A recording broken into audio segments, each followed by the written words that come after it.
Salut les amis, bienvenue sur Plante Liberté, la chaîne où on fait pousser notre liberté financière. Les amis, encore cette semaine, on s'est pas ennuyé, que de rebondissements encore avec notre ami Donald Trump et aussi Emmanuel Macron qui s'est pas laissé faire. Je sais pas si tu as vu les dernières news, mais en tout cas, ce soir, donc vendredi 3 avril, je sais pas si tu as vu, Trump a annulé sa partie de golf. Le pauvre, il n'a pas pu finir car il sait que c'est un tournant de la guerre. Si le pilote est récupéré, tout est réglé.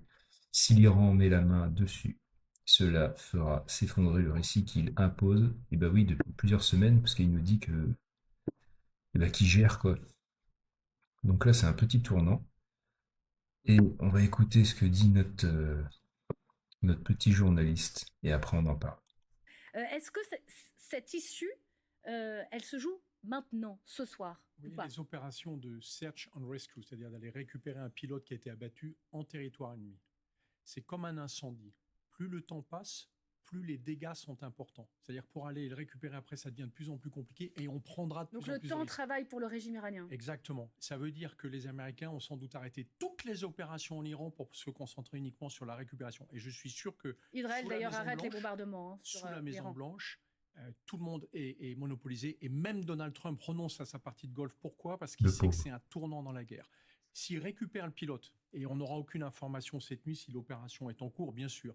Si on nous annonce demain qu'ils ont récupéré le pilote parce qu'il a passé la nuit avec une équipe des forces spéciales et puis qu'après ils l'ont extrait à 5 heures du matin, pour les Américains, le truc est réglé. Et ce sera plus qu'une communication, vous savez, un peu héroïque de dire on a été formidable, on a fait ça, on a fait ci. S'il ne récupère pas le pilote, ou même si le corps, parce qu'on ne sait pas si le deuxième, a priori c'est l'officier système d'armes, le copilote, s'il n'est plus vivant et que les Iraniens mettent la main dessus, je dirais mort ou vif, c'est une catastrophe pour Donald Trump parce que ça fait écrouler toutes les conneries qu'il nous a racontées depuis 5 semaines de il avait gagné la guerre, les Iraniens étaient par terre, de toute façon, les Américains les écrasaient, ils étaient formidables, etc. Et là, ils seraient obligés de dire, eh ben non, c'est une guerre, et dans une guerre, il y a des pertes américaines. Et on se souvient que c'est Donald Trump qui a dit à son électorat qu'il n'y aurait pas de bottes américaines sur le terrain. Et là, c'est un soldat C'est le américain premier soldat. qui est sur le terrain iranien.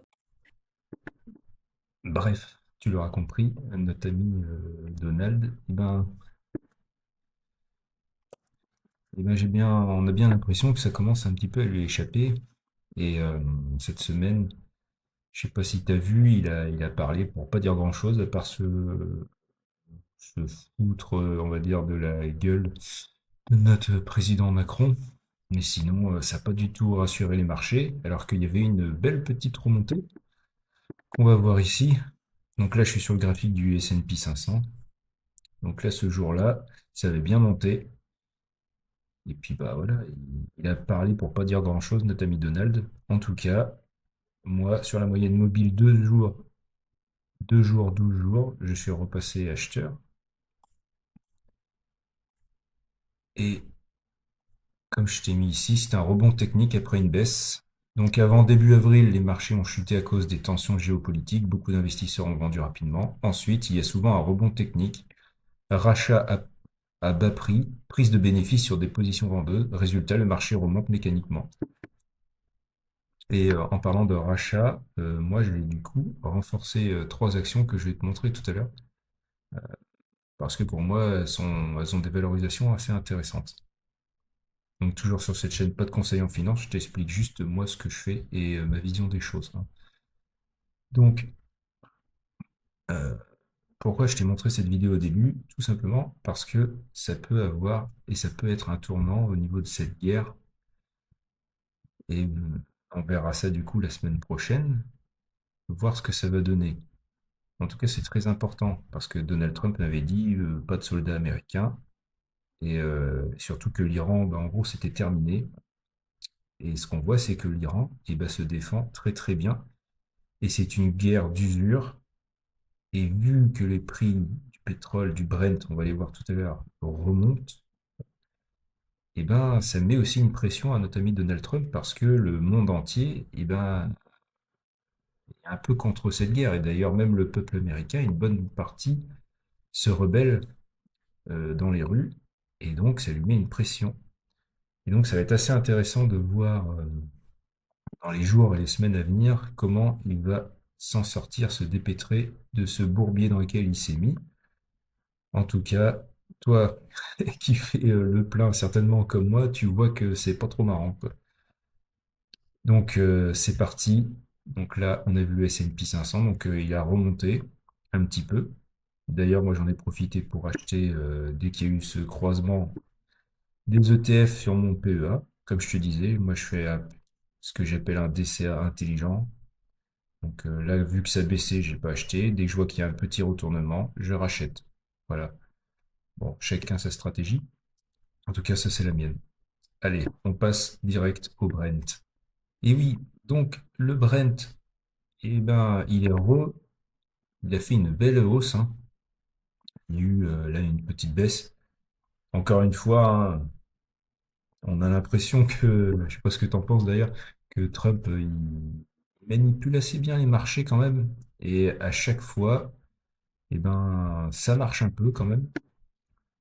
Et là, on voit que c'est repassé dans le rouge. Et là, boum, tout de suite, c'est remonté. Le Brent remonte parce qu'il y a du coup toujours des tensions géopolitiques, hein. Risque sur les routes pétrolières, offre limitée de l'OPEP toujours, et demande toujours solide, spéculation et toujours anticipation, comme je te disais l'autre jour, ça n'arrête pas. T'as qu'à voir la, comment dire, l'attente qu'il y a autour et devant les stations Total, hein, qui ont plafonné le prix pendant quelques temps à 1,99 €. Donc voilà, tu vois bien que les gens se précipitent aux pompes. Donc, les gens, ben, ils ont peur que le prix augmente encore. Donc, spéculation. Alors, les amis, l'or. Et l'or, eh ben, effet combiné avec le pétrole, c'est ce que je t'ai mis. Intéressant quand le pétrole monte à cause d'un conflit. Du coup, tu as une inflation potentielle. Donc là, enfin, à mon avis, ça va même arriver. Mais bon, ça n'engage que moi. Tu as un stress économique qui est en train d'arriver. Et l'or monte aussi car il protège contre l'inflation et les crises. C'est une valeur refuge.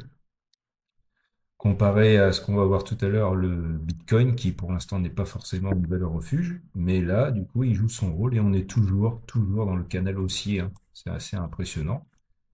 Donc voilà, donc là, il y a eu forcément prise de bénéfices, mais là, on repasse à l'achat. Donc, à voir ce que ça va donner. Le Bitcoin. Alors, le Bitcoin, comme je t'ai écrit ici, une grosse résistance technique, hein, depuis plusieurs jours, entre 65 000 à 70 000 dollars. Le Bitcoin, beaucoup d'investisseurs ont acheté plus bas, ils prennent leur profit à ce niveau. Résultat, dès que le prix monte, des ventes massives et ça bloque. C'est ce qu'on appelle une zone de résistance. Malgré tout, tu vois, je t'avais fait un trend là, et ben on l'a toujours pas cassé. Ce trend, il est quand même légèrement haussier. Et il y a eu ici un croisement de moyenne mobile qui était plutôt à l'achat. Donc en ce moment, je ne sais pas si on peut faire pire, sachant qu'on a conflit potentiel du coup de ne plus avoir de baisse des taux, hein. À mon avis, là, c'est mort, on va pas se mentir. Donc en gros, là, tous les éléments sont défavorables, on pourrait dire même. Et malgré tout, le Bitcoin quand même résiste. Et je ne pensais pas qu'il aurait résisté autant. Beaucoup d'analystes auraient même pensé qu'il aurait baissé plus bas, mais la preuve que non, il se maintient toujours à ces niveaux-là, entre 65 000 à 70 000 dollars. Donc, à voir. Maintenant, je voulais te montrer Google. Et Google, comme tu peux le voir ici, pareil, je te fais des cercles de couleur or pour te dire que ça repasse à l'achat. Et là, comme tu peux le voir, on repasse à l'achat et il y a une très très belle remontée quand même. Voilà, ça avait redescendu. Mais on a fait une montée de 9% en très peu de temps. Et voilà, Google, Alphabet, très belle valeur. On a fait une très belle baisse. Et là, tu vois, ça repasse à l'achat. Donc, à voir. En tout cas, toi, ça m'intéresse de savoir si tu es revenu sur le titre ou si tu as acheté. Mais voilà, très très belle action. Donc, qui repasse à l'achat. Microsoft. Microsoft. Donc, ça fait partie des 3 actions que j'ai renforcées cette semaine, tout simplement parce que pour moi, c'est l'une des plus belles entreprises du monde. Et on a un petit croisement de moyenne mobile à l'achat. Et bouge pas, je vais dézoomer. Ça ici, c'était les soldes de Trump, ce qu'on appelle les soldes de Trump, hein. C'était au mois d'avril l'année dernière. Et on était quasiment à la même valorisation, en gros vers les... On peut regarder, mais ouais, c'était vers les 345, 350 dollars l'action. Là, on n'était pas loin. Du coup, j'en ai profité pour faire un petit couteau dans la plaie, comme on dit. Voilà, c'est comme ça que moi je fonctionne, pour rentrer petit à petit dans l'action. Et là, quand j'ai vu le croisement de moyenne mobile, j'ai acheté. Voilà, parce que très belle valeur. Et puis, depuis son ATH quand même, ça fait une très belle chute. Donc, pour moi, ça n'engage que moi, c'est les soldes. Donc, j'achète. Maintenant, Visa. Donc, pareil, une action que j'ai dans mon portefeuille, que j'ai renforcée cette semaine aussi. Toujours petit couteau dans la plaie. Rentrer dans cette entreprise à ce tarif-là, ça peut être intéressant. Toujours une fois, c'est mon opinion, ça n'engage que moi. Pas de conseils financiers sur cette chaîne, mais voilà. Je t'ai écrit ça, le secteur financier est globalement sous pression depuis début 2026. Les valeurs financières, bancaires, paiements baissent, qui est une rotation des investisseurs vers d'autres secteurs. Donc, tu as bien deviné, forcément, les pétrolières en ce moment. Résultat, Visa baisse même si la boîte reste solide. Pourquoi j'ai renforcé? Eh ben, tu vas voir, on parle toujours des soldes de Trump l'année dernière, en avril 2025, et devine quoi? On était descendu à quasiment, c'était un petit peu plus bas, mais à 2 dollars près, 300 dollars l'action Visa. Et ben moi j'en ai profité aussi. Donc voilà. Donc très belle valeur les amis. Tout le monde utilise sa petite carte bancaire, que ce soit Mastercard ou Visa. Pour moi, ça, c'est quelque chose qu'on devrait avoir dans son portefeuille si tu fais du stock picking. Bref, pour avoir un portefeuille varié, diversifié. Troisième action que j'ai renforcée cette semaine, c'est Amazon. Amazon, on ne présente plus cette entreprise, hein. Donc là, pareil, signal d'achat. Moi, j'ai renforcé. On est, on va dire, vers les 210 dollars. Très belle société. Donc, il y a eu, je t'ai écrit ça, rebond après la chute. Confiance à long terme. Donc, IA et cloud, hein, gros investissement, bien sûr. Des nouvelles positives ces derniers temps et une valorisation plus attractive. On va pas se mentir. Il y a, comment dire, les entreprises de la tech ont beaucoup baissé. Je pense que tu l'as bien vu, hein.